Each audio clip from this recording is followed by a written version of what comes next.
Hello बच्चों, welcome to my channel संस्कृतम शिक्षा। इसके पहले वाले वीडियो में हमने स्वर संधि के बारे में जाना। आज हम लोग बात करेंगे व्यंजन संधि के बारे में। व्यंजन संधि काफ़ी सारे बच्चों को समझ में नहीं आता है, तो चलिए आज हम इसे बहुत ही आसान भाषा में सीखने का प्रयास करते हैं। व्यंजन के बाद स्वर या व्यंजन आने से जो परिवर्तन होता है उसे हम क्या कहते हैं? व्यंजन संधि कहते हैं। ठीक है। अब व्यंजन के हम प्रमुख भेद के बारे में अगर हम बात करें तो पहला हमारा हो जाता है श्रुत्व संधि। और श्रुत्व संधि इसे हम बहुत ही आसान भाषा में समझने का प्रयास करें तो इसमें मेनली काम होता है कि दंती सा बदल के तालाबे सा हो जाता है और तवर्ग बदल के चवर्ग हो जाता है। ठीक है।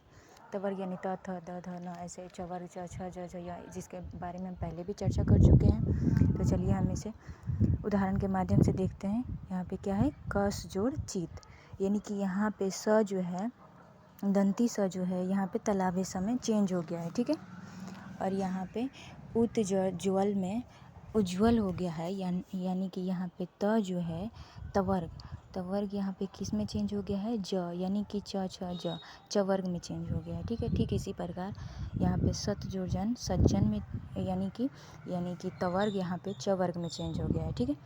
अब हम बात करते हैं व्यंजन संधि के दूसरे टाइप के बारे में, जिसको हम अस्तुत्व संधि कहते हैं। इसमें मेनली काम होता है कि दंती सा बदल के मूर्धन्य सा हो जाता है। ठीक है। और तवर्ग बदल के टवर्ग हो जाता है। अब यहाँ पे हम बात करें तो यहाँ पे सबसे पहले हम देखते हैं रामस जो टिकते, यानी रामस टिकते। यहाँ पे क्या हुआ है? दंती स जो है यहाँ पे रामस में स देख सकते हैं आप लोग। ठीक है। इसको चेंज यहाँ पे हम किए हैं, संधि किए हैं, तो यहाँ पे क्या हो गया है? मूर्धन्य सा हो गया है, रामस टिकते। ठीक है। अब इसी तरह हम बात करेंगे तवर्ग कैसे टवर्ग में चेंज हो जाता है। तो उत जो डीन का बात हम करते हैं तो क्या हो गया? उडीन हो गया। यहाँ पे क्या है? त है, यानी कि तवर्ग।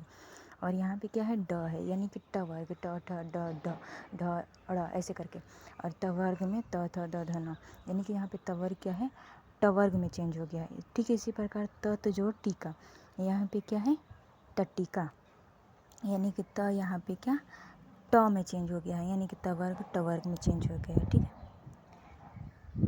चलिए हम नेक्स्ट टाइप की बात करते हैं, जिसे हम जसत्व संधि कहते हैं। जसत्व संधि सबसे इजी संधि होता है। जैसे कि अगर हम बात करें इसके बारे में तो इसमें क्या होता है? वर्ग के पहले अक्षर का अपने ही वर्ग के तीसरे अक्षर में बदल जाता है। जैसे क है तो क मतलब पहला अक्षर है तो ग हो जाएगा हमारा तीसरा अक्षर।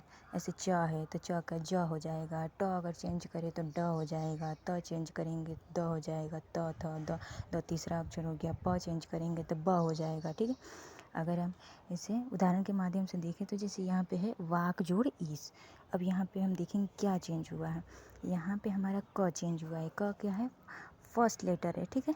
फर्स्ट लेटर है, क फर्स्ट लेटर है। और किस में चेंज हुआ है? ग में, यानी कि अपने ही वर्ग के थर्ड लेटर में चेंज हुआ है। यानी क वर्ग होता है तो क ख ग घ ऐसे करके, तो अपने ही वर्ग के तीसरे लेटर में चेंज हो जा रहा है। ठीक। इसे हम क्या कहेंगे? जसत्व संधि कहेंगे। ठीक इसी प्रकार जगत में क्या? त हमारा चेंज हुआ है जगत प्लस ईस, यानी कि जगदीश। त हमारा किस में चेंज हुआ है? द में चेंज हुआ है, यानी कि तवर्ग का तीसरा लेटर क्या होता है? तवर्ग का पहला लेटर त हो गया। तवर्ग त थ द हमारा तीसरा लेटर हो गया, तो तीसरे लेटर में ये चेंज हो गया। ठीक है। सट जोड़ आनन, यानी कि ये सडानन में चेंज हो गया, यानी कि ट यहाँ पे देखिए टवर्ग हम बात करें। ठीक है। टवर्ग के बारे में अगर बात करें तो टवर्ग का तीसरा लेटर क्या होता है? ड होता है, तो यहाँ पे ड में चेंज हो गया है, यानी कि सडानन। ठीक है। तो ऐसे हम इसे समझ सकते हैं बहुत ही इस तरीके से कि अपने ही वर्ग के तीसरे लेटर में ये चेंज हो जाता है। ठीक। अब हम बात करते हैं नेक्स्ट टाइप, जो कि चर्त्व संधि है। चर्त संधि क्या होता है? जसत्व संधि का ठीक उल्टा होता है, यानी कि वहाँ पे हमारा क्या होता था? पहले लेटर का मतलब अपने ही वर्ग के पहले लेटर का तीसरा लेटर हो जा रहा था। ठीक। यहाँ पे क्या होगा? अपने ही वर्ग का पहले अक्षर में बदल जाएगा, यानी कि अगर मान लो ग है, ठीक उसका उल्टा, तो ये क्या हो जाएगा? क हो जाएगा फर्स्ट लेटर। अगर ज है तो ज हमारा क्या होता है? थर्ड लेटर होता है चवर्ग में, तो यहाँ पे हमारा च हो जाएगा। ठीक है। First letter. ड है तो ट हो जाएगा। अगर हम इसे एग्जाम्पल से देखें तो सद जोड़ कार हमारा बन के क्या हो जाएगा? सत्कार हो जाएगा। अभी यहाँ पे क्या है? द है, कौन से ये का है, तवर्क का है। तो तवर्क का तीसरा लेटर है, तीसरा लेटर किस में चेंज होगा, हमारा फर्स्ट लेटर में चेंज होगा, यानी कि त में चेंज होगा, सत्कार। ठीक है। दिगपाल, दिगपाल कैसे, दिगपाल में ग किस में का है, किस वर्ग का है, कवर्ग का। ठीक है। तो कवर्ग का अगर हम बात करें तो फर्स्ट लेटर में चेंज होगा। जब ये थर्ड लेटर है तो थर्ड लेटर हमेशा क्या है, फर्स्ट लेटर में चेंज हो जा रहा है, तो दिक्पाल हो जाएगा। ठीक। अब इसके बाद हम नेक्स्ट संधि के बारे में बात करते हैं, जो कि है अनुस्वार संधि। अनुस्वार संधि, यदि किसी संधि के अंत में म हो और उसके बाद कोई भी व्यंजन आए तो म का अनुस्वार हो जाता है। जैसे कि अगर हम यहाँ पे बात करें सत्यम, सत्यम जोड़ वध। अब यहाँ पे क्या है, म है, आधा म है। ठीक है। अब यहाँ पे हमारा वह क्या है, वह तो स्वर है नहीं, वह क्या है, हमारा व्यंजन है। ठीक है। तो वह व्यंजन है, तो यहाँ पे हमारा शर्त भी पूरा हो रहा है कि हाँ म के बाद व्यंजन आ रहा है। ठीक। तो ये हमारा क्या, अनुस्वार में चेंज हो जाएगा। ठीक। म हमारा अनुस्वार में चेंज हो जाएगा, जैसे कि सत्यम वध। ठीक। अब आगे हम बात कर रहे हैं परस्वर संधि के बारे में। परस्वर संधि, यदि किसी शब्द के बीच में अनुस्वार हो और उसके बाद कोई व्यंजन तलाबे स दंती तलाबे स मूर्धन्य स दंती स ह को छोड़ कर आए तो अनुस्वार अपने से अगले वाले वर्ण के वर्ग का पांचवा अक्षर हो जाता है। अच्छा चलिए इसे आसानी से समझते हैं। जैसे कि अम जोड़ त है, यानी कि अंत हो गया, यानी कि यहाँ पे क्या हुआ है, त के कारण अनुस्वार न बन गया है।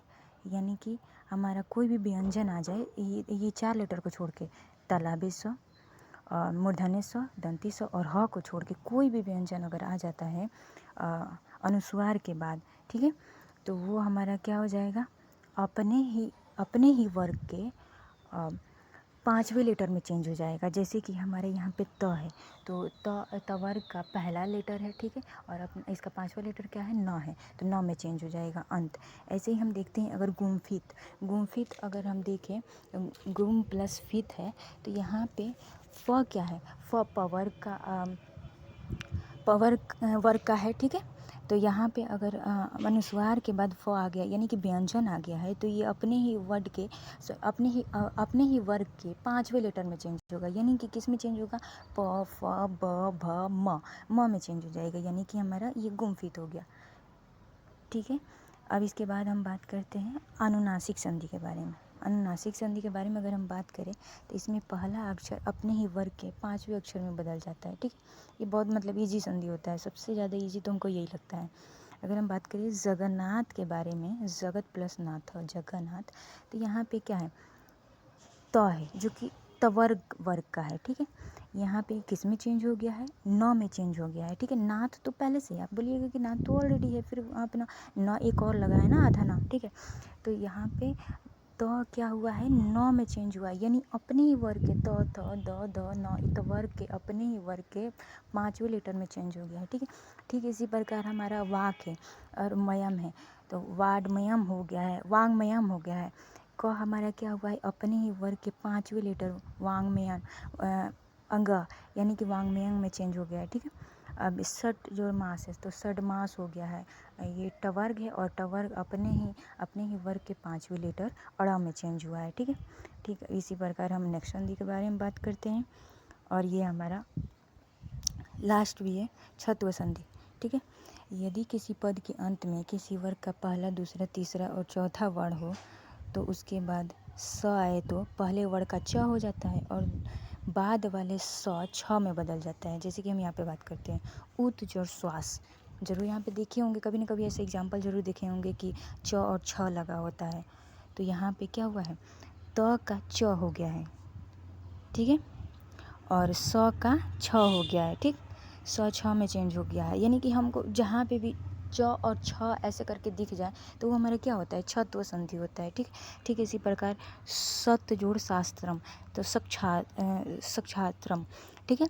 तो यहाँ पे क्या है, च और छ का मेल दिख रहा है यहाँ पे भी। ठीक है। तो ये हमारा छत्व संधि हो गया।